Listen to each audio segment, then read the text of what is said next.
আল্লাহ পাকের দরবারে লাখ কোটি শুকরিয়া যে মহান রব্বুল আলামিন আমাদেরকে দীর্ঘক্ষণ একজন হক্কানি আল্লাহ ওলি আমাদের সকলের আধ্যাত্মিক রাহবার সৈয়দ ফজলুল করিম রহমতুল্লাহ আলাই এর জীবনের উপরে আলোচনার অংশগ্রহণ করার সুযোগ দান করেন। শুকরিয়া জানাই আলহামদুলিল্লাহ।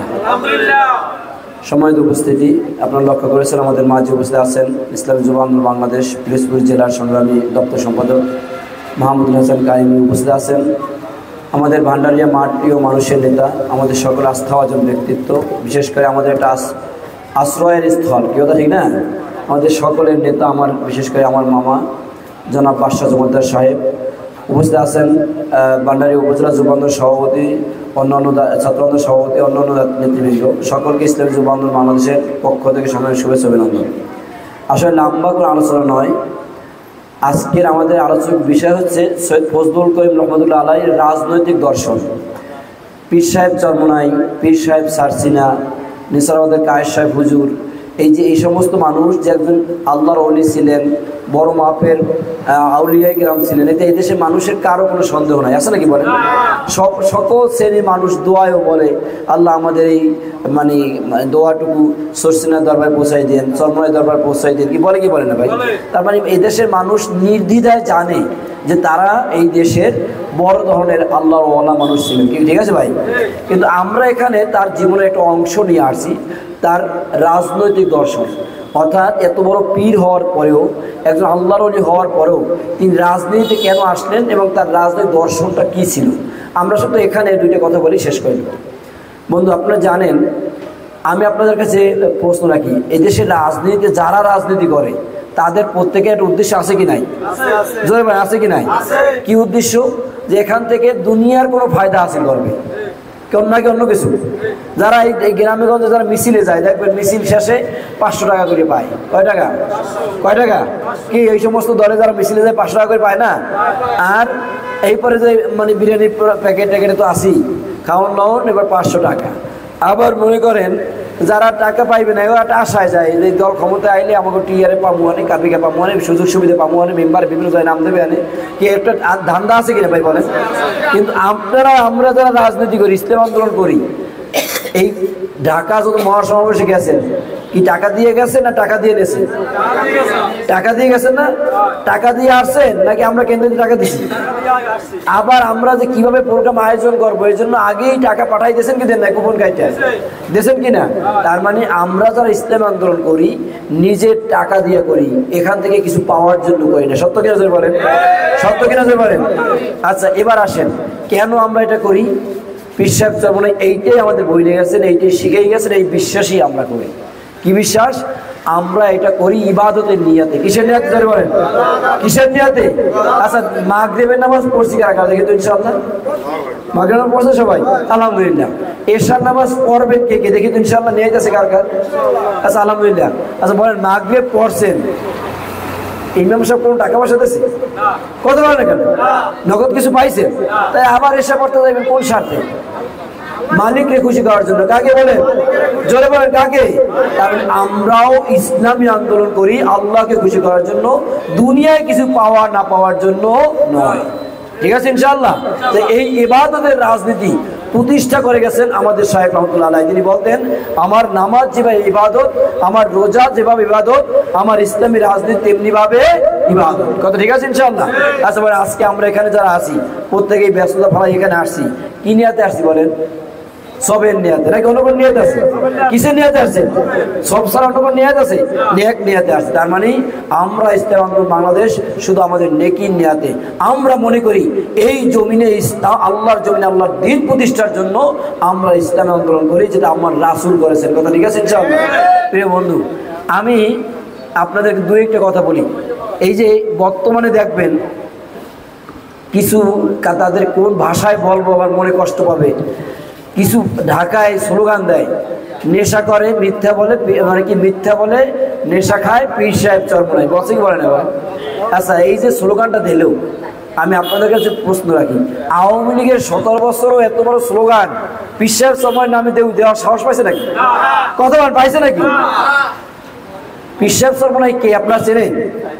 কি চেনেন আপনারা?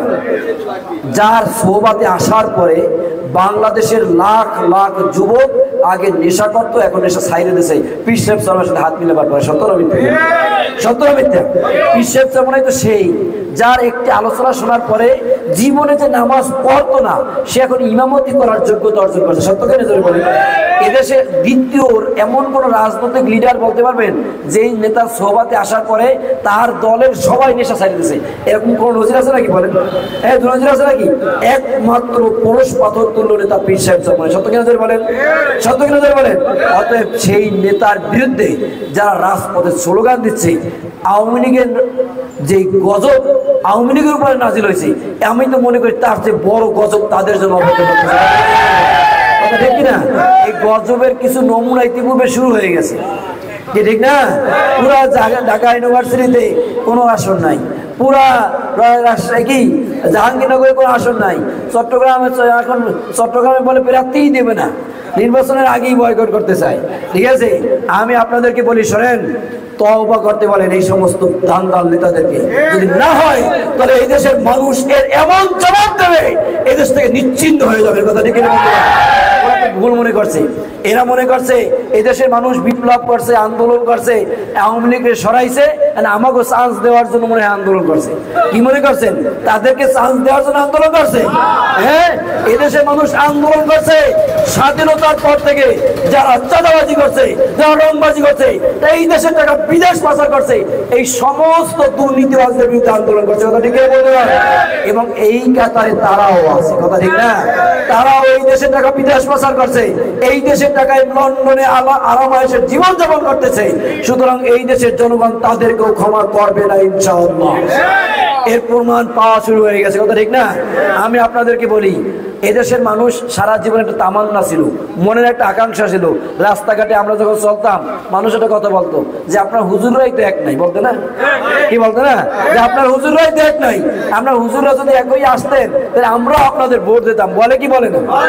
বলছে কি বলে নাই? বলছে কি বলে নাই? এই সমস্ত মানুষের আসলে কিন্তু সুন্দর কথা। ঠিকই তো, আমরা আলেম ওলামার এত সুন্দর সুন্দর কথা বলি, আমরা ঐক্যই একটা বাক্স হতে পারি না, তাইলে মানুষ আমাদের ভোট দিবেই বা কেন? কিন্তু এবার ইনশাআল্লাহ এই জুলাই বিপ্লব পরবর্তী নতুন বাংলাদেশে ইসলামের একটা বাক্স আসবে। কয়টা বাক্স? কয়টা বাক্স? এবার বুঝে নিবা কত ধানে কত চাল। কথা ঠিক আছে? এবার বুঝে নেবা কত ধানে কত চাল। এবং সারা বাংলাদেশে গণজোয়ার সৃষ্টি হয়েছে। আমি কয়েকদিন আগে পঞ্চগড় থেকে, রাজশাহী থেকে, উত্তরাঞ্চল শহর থেকে আসলাম, বলতেছে ভাই একেবারে শূন্য। তাদের চাঁদাবাজিতে, তাদের এই এক বছরের মানে তাদের অপকর্মে মানুষ এত অতিষ্ঠ হয়ে গেছে। ভালো একজন প্রার্থী পেরে ইসলামিক দলগুলো যদি একত্র হয়ে আসে আমরা তাদেরকেই ভোট দেবো, আর কোনো দুর্নীতিবাজকে ভোট দেব না। কি ভান্ডারিবাসী প্রস্তুত আছে তো ইনশাআল্লাহ? কারা কারা আছে দেখি তো ইনশাআল্লাহ? কি আছে তো ইনশাআল্লাহ? ইনশাআল্লাহ আছি তো ইনশাআল্লাহ। ভাই দেখেন, স্বাধীনতার পরে এই দেশে যত দল আসছে আমরা আজ পর্যন্ত শান্তি পাইনি। পাইছেন নাকি? এরে হটাইয়া এরে, এটি হারাইয়া এটি, এর মানে কোনো শান্তি নাই। কিভাবে আসবে শান্তি? যেখানে ইসলাম নাই সেখানে শান্তি, যেখানে ইসলাম নাই সেখানে শান্তি থাকতে। আপনাদেরকে প্রশ্ন করি, এই জমিনের মালিক কে বলেন? জমিনের মালিক কে? এই জমিন কিভাবে পরিচালিত হবে সেই আইন দেবে কি মানুষ না আল্লাহ? আব্রাহাম লিঙ্কন না আল্লাহ? এই দেশ তো আল্লাহর আইনে চলে না, আব্রাহাম লিঙ্কনের আইনে চলে, লন্ডনের আইনে চলে, বিভিন্ন বিদেশি প্রভুদের আইনে চলে। আমরা আর বিদেশি প্রভুদের আইনে এই দেশ চালাবো না, আমরা আল্লাহর আইনে চালাবো। কার আইনে চলবেন? কার আইনে? আগামী দিনে আল্লাহর আইন প্রতিষ্ঠা করতে আমাদের সময়, আমাদের শ্রম, আমাদের রক্ত সবকিছু উজাড় করে, জীবনকে উৎসর্গ করে আল্লাহর জমিনে আল্লাহর দিন প্রতিষ্ঠার সংগ্রামে কারা কারা রাজি আছে দেখি ইনশাআল্লাহ। প্রিয় বন্ধুগণ, আমি আজ সর্বশেষ কথা বলি, আগামী নির্বাচনের জন্য ইসলামপন্থীরা পিয়ার পদ্ধতিতে নির্বাচন দাবি করেছে। কি নির্বাচন ধরে বলেন? কি পদ্ধতি বলেন? তারা কি বলে জানেন? পিয়া খায় না মাথায় দেয়। এরা জানি না। আমাদের কষ্ট লাগে, পৃথিবীতে যতগুলো দেশে নির্বাচন পদ্ধতি আছে তার বেশিরভাগ দেশে হয় পিয়ার পদ্ধতিতে। কোন পদ্ধতিতে? কোন পদ্ধতিতে?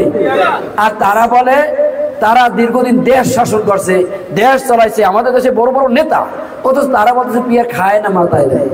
তার মানে বোঝা গেল আমাদের দেশ এতদিন চালাইছে মূর্খরা। কারা চালাইছে? যারা পিয়ারই চেনে না, এরা দেশ চালায় কিভাবে? কথা ঠিক না বন্ধুগণ?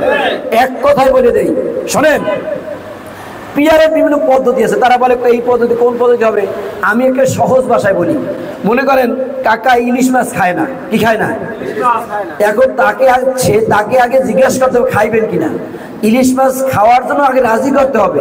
তারপর যদি সে রাজি হয়, এরপর প্রশ্ন আসবে তুমি ভাজি খাবা না রান্না খাবা, আলু দিয়ে খাবা না নিরামিষ খাবা। আচ্ছা, এই প্রশ্ন আগে না আগে খাইতে হবে? কি আগে খাওয়ার জন্য রাজি করতে হবে না? তাই বিএনপি বলে আমরা পিয়ারই নাই, পিয়ার চিনিই না। পিয়ার আগে বিএনপিকে চিনাইতে হবে, তাদের রাজি করতে হবে। তারপর এই দেশে কোন পদ্ধতিতে পিয়ার হবে, পিয়ারের কোন পদ্ধতি আমরা গ্রহণ করব, বিএনপি সহ পয়সা আমরাই ঠিক করবো। কথা ঠিক আছে? অতএব আমাদের এই দেশে জুলাই পরবর্তী আমি আপনাদের সাথে একটা করে দিই, পিয়ার কি আপনারা যদি জিজ্ঞেস পিয়ার কি, পিয়ার হইলে এই যে পিয়ার পদ্ধতিতে ভোট দিলে কারো ভোট পচা যায় না। বুঝেন আবার? অর্থাৎ সারা আপনারা এখানে যখন আমরা ভোট দেই, একজনে ভোট পাইছে মনে করেন 60,000, কত হাজার, আর একজনে ভোট পাইছে 55,000, কত হাজার? তাহলে এখন হয়েছে কিনা? হয়েছে কিনা? 60,000 আর 55,000 ভোট যে দিল, এই ভোটের দাম নাই। কত? এই ভোটের দাম নাই। এই 55,000 ভোট এদের ভাষায় পচা গেছে। এদের ভাষায় কি এই ভোট কি গেছে? এত পচে গেছে। আর পিয়ার পদ্ধতিতে ভোট হয়, সারা বাংলাদেশে একটা ভোট পচবে না। কিভাবে? এইখানে হাত পাখা পাইছে এত, এইখানে বিএনপি পাইছে এত, এইখানে অমুক পাইছে এত, সারা বাংলাদেশ মিলাইয়া হাত পাখা কত ভোট পাইছে, বিএনপি কত ভোট পাইছে, দাঁড়িপাল্লা কত ভোট পাইছে, যারা যে কয় % ভোট পাইছে তারা সেই অনুপাতে সংসদে প্রার্থী পাঠাইবে, এমপি পাঠাইবে। আচ্ছা বলেন, এখানে কোন নাগরিকের ভোট পচা যাওয়ার কোনো সুযোগ আছে?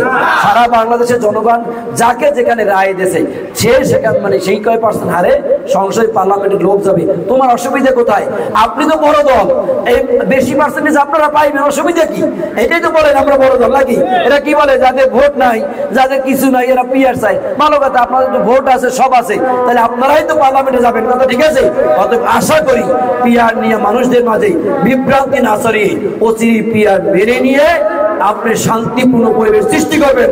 আর যদি সেটা করতে ব্যর্থ হন, পীর সাহেব চরমনাই এই চলমান মাসে সারা বাংলাদেশের জেলায় জেলায় কর্মসূচি দিয়েছে, থানায় থানায় কর্মসূচি দিয়েছে, পুরো ইউনিয়নে ইউনিয়নে কর্মসূচি হবে। পিয়ার কেমনে আদায় করা হয় আমরা ভালো করে জানি। পিয়ার ছাড়া কোন নির্বাচন হবে না, হতে দেওয়া হবে না। আগামী দিনে আন্দোলন সংগ্রামে পীর সাহেব চরমনার আস্থা রেখে আমরা সকল আন্দোলন সংগ্রামে পীর সাহেব চরমনার ডানে বামে সামনে পিছনে কারা কারা আছে দেখতে ইনশাআল্লাহ আছে, ইনশাআল্লাহ আছে, ইনশাআল্লাহ। আল্লাহ পাক রব্বুল আলামিন আমাদের সবাইকে কবুল করুক, আমিন। নাসরুল মিনাল্লাহি ওয়া ফাতহুল কারীম। আসসালামু আলাইকুম ওয়া রাহমাতুল্লাহ।